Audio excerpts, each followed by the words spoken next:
The morning sun rose over the vast plains where destiny would be written in blood and steel. Two great armies faced each other across the valley, their banners proud against the dawn sky.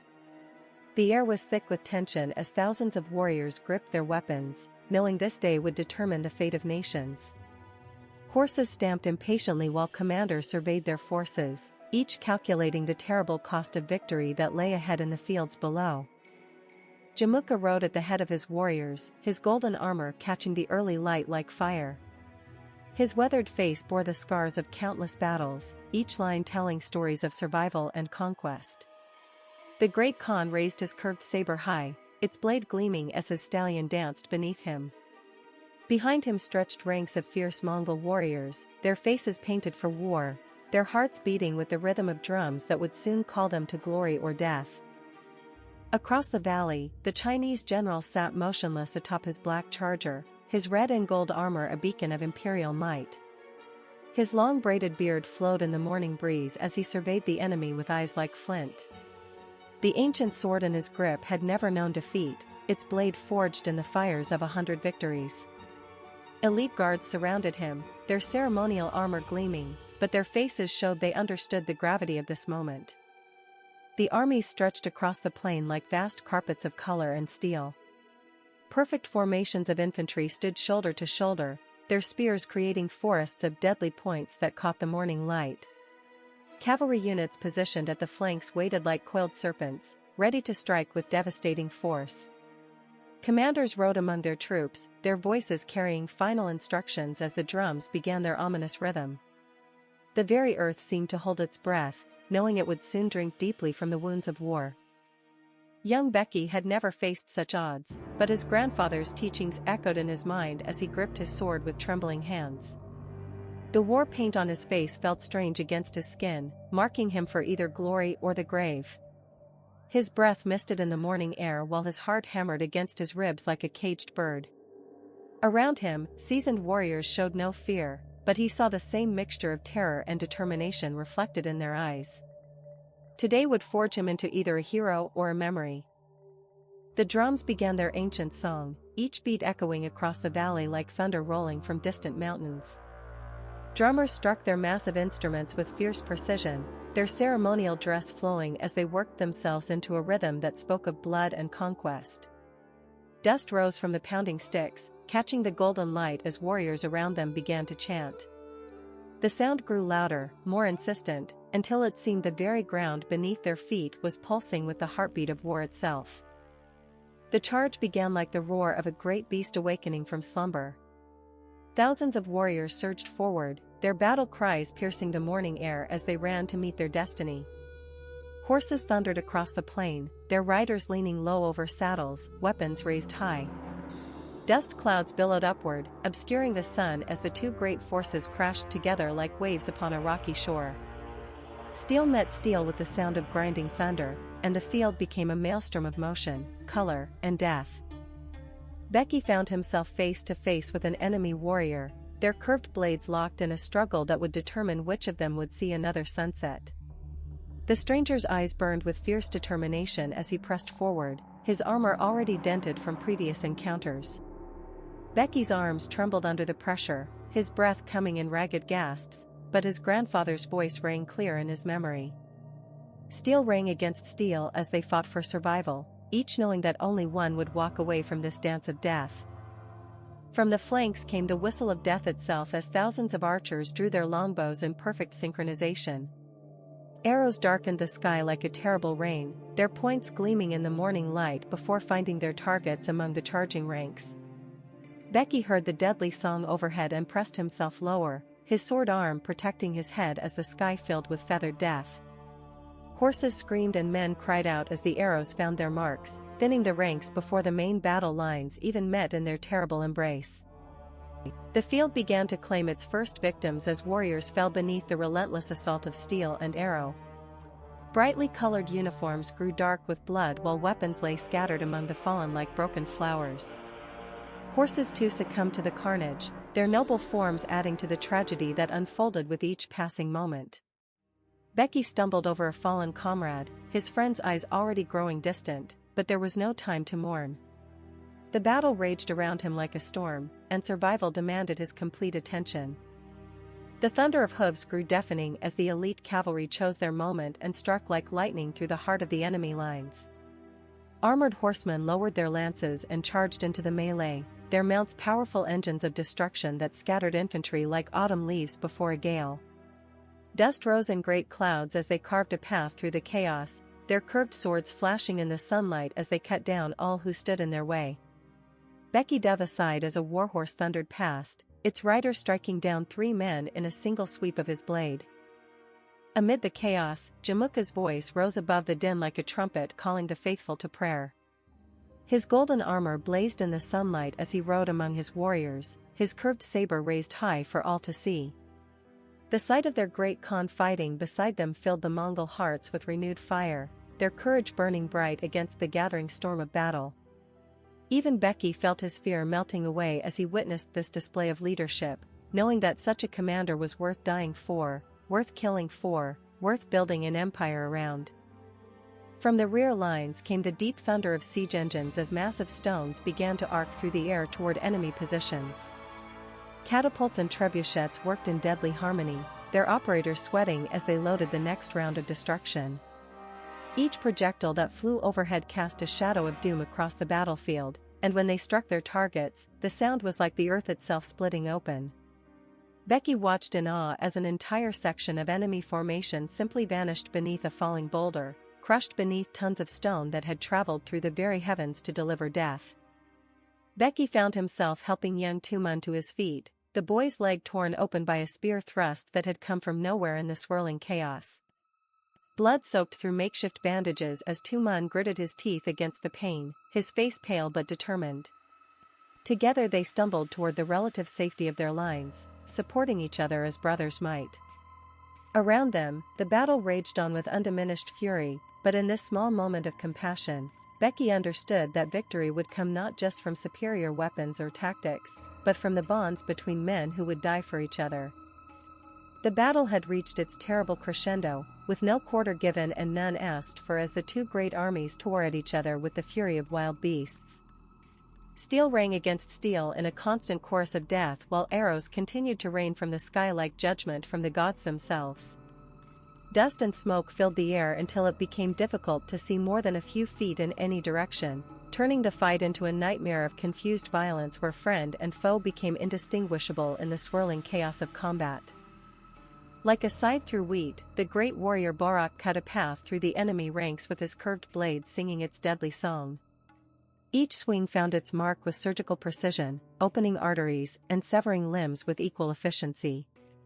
Enemies fell before him like autumn leaves, their weapons shattering against his superior armor and skill.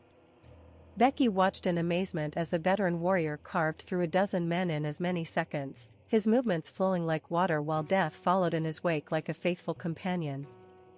High above the melee flew the great banner of the Mongol horde, its silk fabric catching the wind as it snapped and fluttered like a flag of defiance against the sky itself.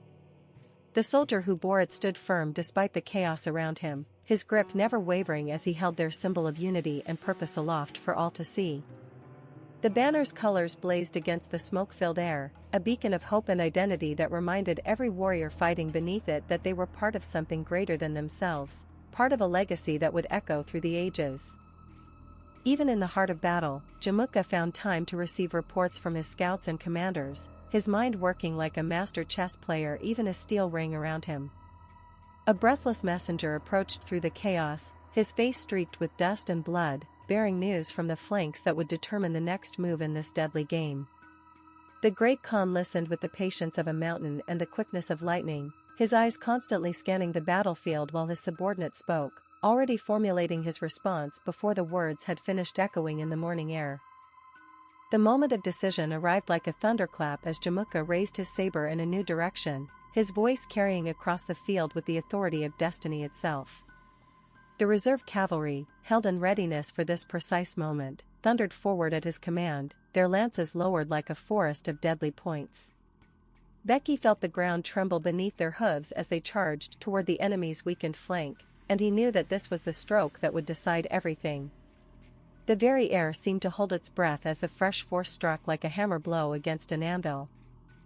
The great stone came screaming down from the heavens like a messenger of divine wrath, its shadow falling across the enemy formation just before impact.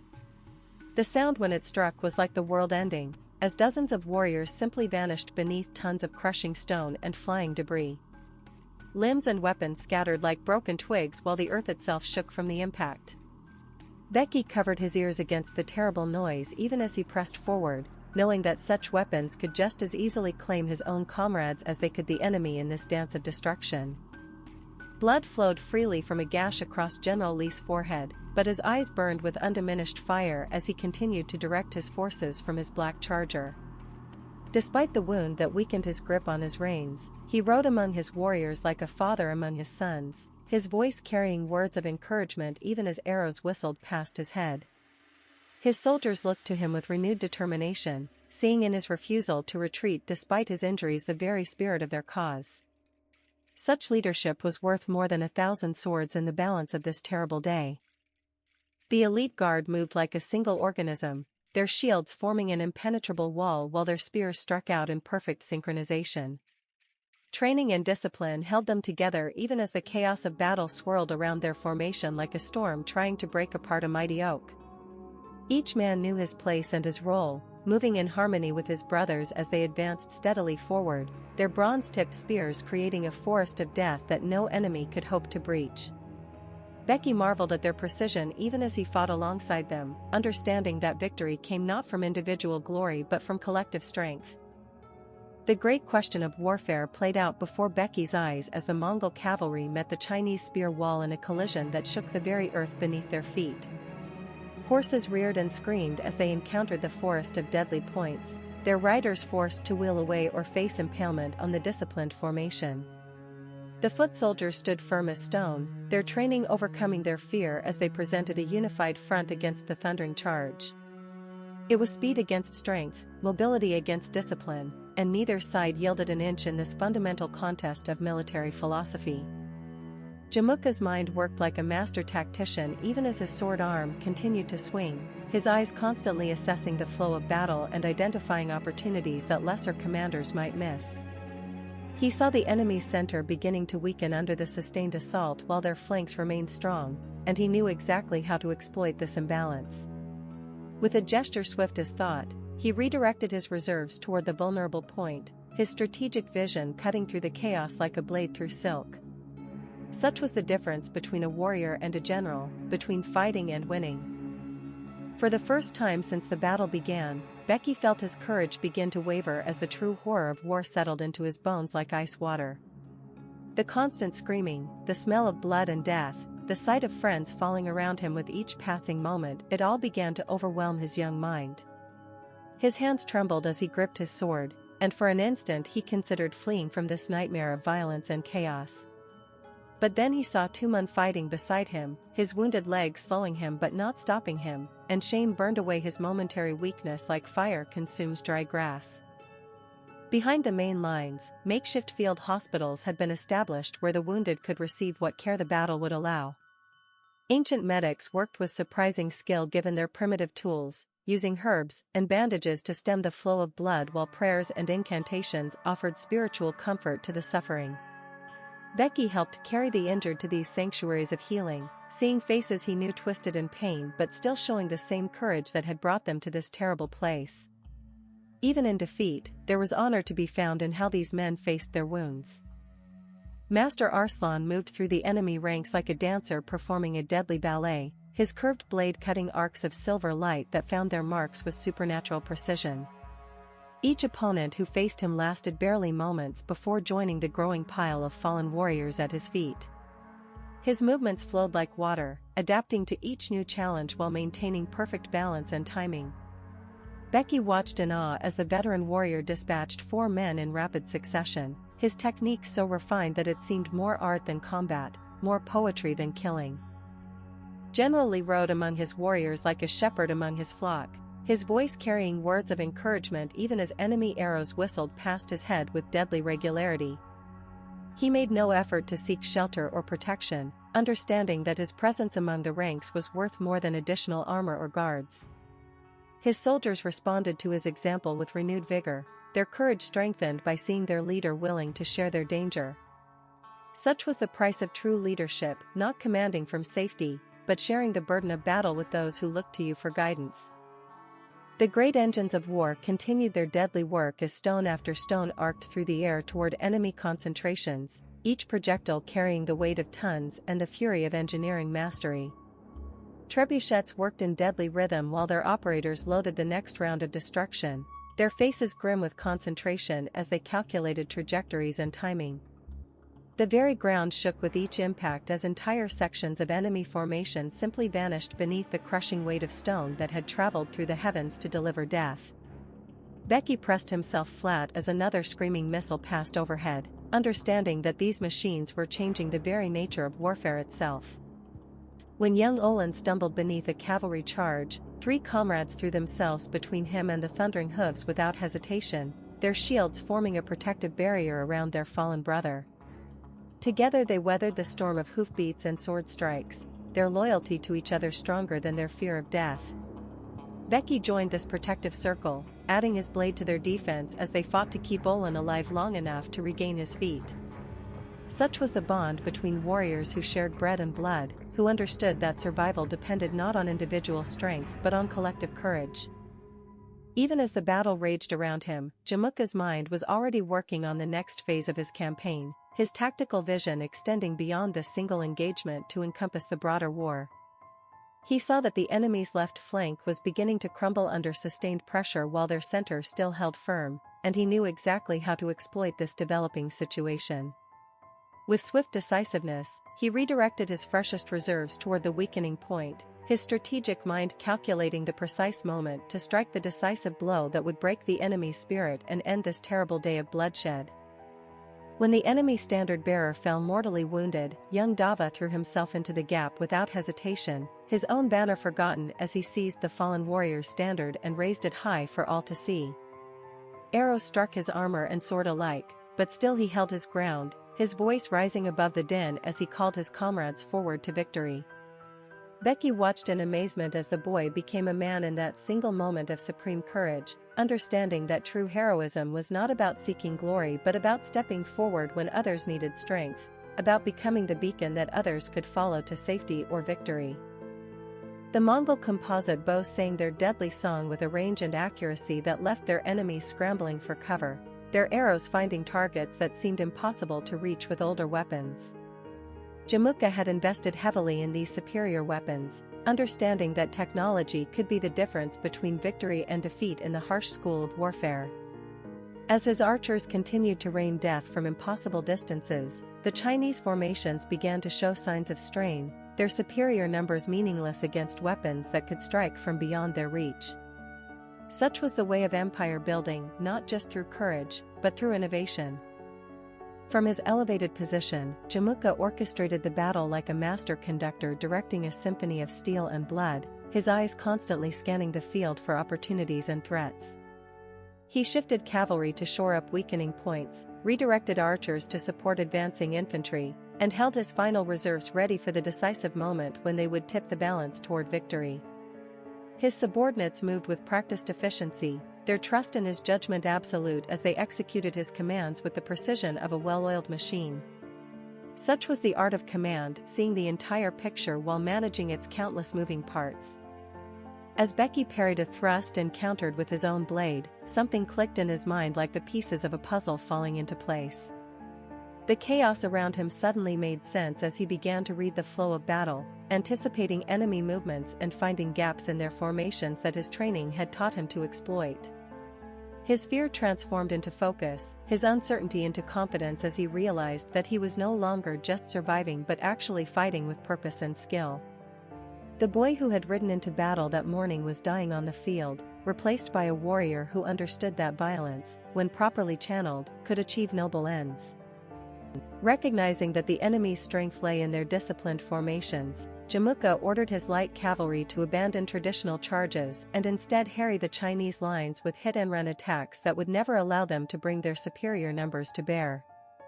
The swift horsemen danced around the enemy formations like wasps around a bear, striking at exposed flanks and supply lines before vanishing back into the chaos. As the Chinese struggled to adapt to this new form of warfare, their rigid formations began to show cracks, and Jamuka knew that the moment for the killing blow was approaching with inexorable certainty. When the center began to buckle under sustained enemy pressure, Jamuka rode directly into the hottest part of the fighting, his golden armor blazing like a beacon of hope amid the smoke and chaos. His voice carried above the din like a trumpet call, reminding his warriors of their ancestors' victories and the glory that awaited them if they could hold this crucial position. Men who had begun to waver found new strength in his presence, their courage rekindled by the sight of their great Khan fighting beside them in their darkest hour. Such was the power of true leadership, not commanding from safety, but sharing the burden of battle.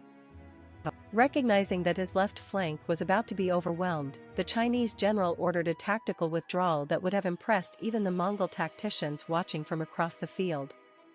His troops fell back in perfect order, their discipline preventing the orderly retreat from becoming a rout as they traded space for time to regroup and reinforce their threatened position. Arrows and javelins covered their withdrawal while fresh units moved forward to take their place, demonstrating a level of military professionalism that commanded even the enemy's respect. Such was the mark of a true army, not just a mob of warriors. When the enemy champion challenged the Mongol lines, it was Becky who stepped forward to answer the call, his heart pounding but his training taking over as he faced the massive warrior whose reputation preceded him like a dark cloud. Steel rang against steel as they danced their deadly waltz, each seeking the opening that would decide everything.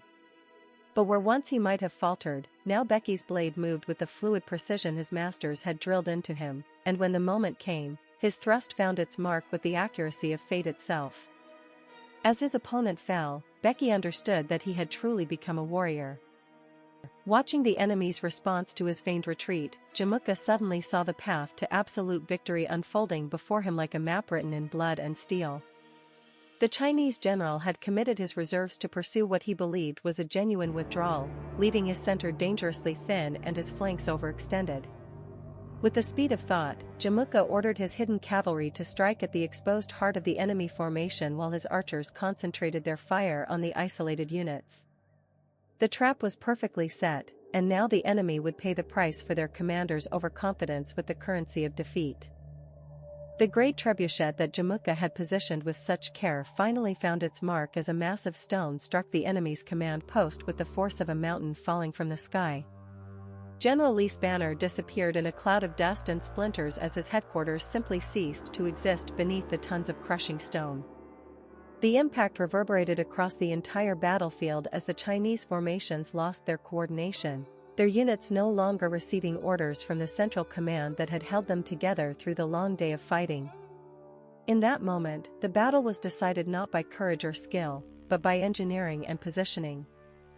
Even as their numbers dwindled beneath the relentless Mongol assault, the Chinese guard continued to fight with the disciplined ferocity of cornered lions, their formation tightening rather than breaking as casualties mounted. Each fallen warrior was immediately replaced by his neighbor, maintaining the integrity of their line while their shields absorbed blow after blow from enemy steel. Their faces showed the strain of prolonged combat, but their eyes burned with the same determination that had brought them to this field.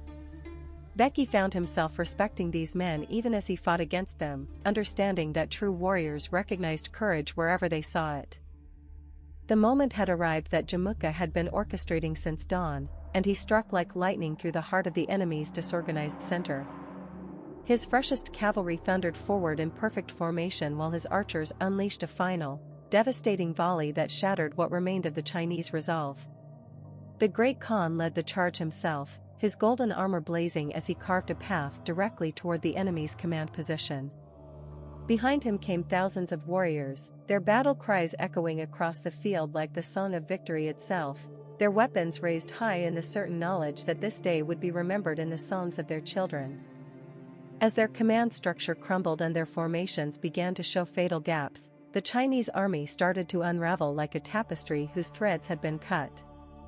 First came the retreat of isolated units, then the general withdrawal became a rout as fear took hold of hearts that had fought bravely just moments before. Warriors who had stood shoulder to shoulder against impossible odds now fled in every direction, their discipline forgotten in the face of overwhelming defeat.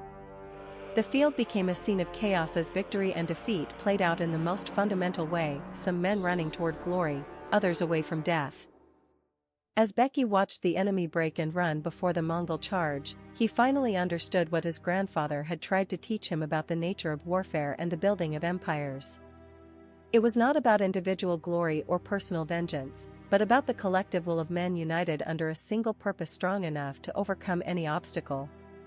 The chaos around him no longer seemed random but purposeful, each action part of a greater design that would reshape the world itself.